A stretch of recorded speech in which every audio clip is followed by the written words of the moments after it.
উপস্থিত জাতীয় নেতৃবৃন্দ,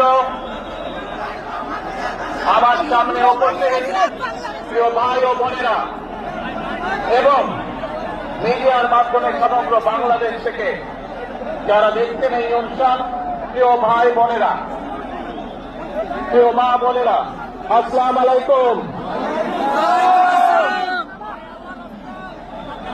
প্রিয় ভাই বোনেরা, আজ প্রথমে আমি রব্বুল আলামিনের দরবারে হাজারো লক্ষ কোটি শুকরিয়া জানাতে চাই। রব্বুল আলামিনের অশেষ রহমতে আজ আমি আমার প্রিয় মাতৃভূমিতে ফিরে আসতে পেরেছি আপনাদের দোয়ায়। আপনাদের মাঝে প্রিয় ভাই বোনেরা, আমাদের এই প্রিয় মাতৃভূমি 1971 সালে লাখো শহীদের রক্তের বিনিময়ে অর্জিত হয়েছিল। ঠিক একইভাবে 75-এ আবার 7ই নভেম্বর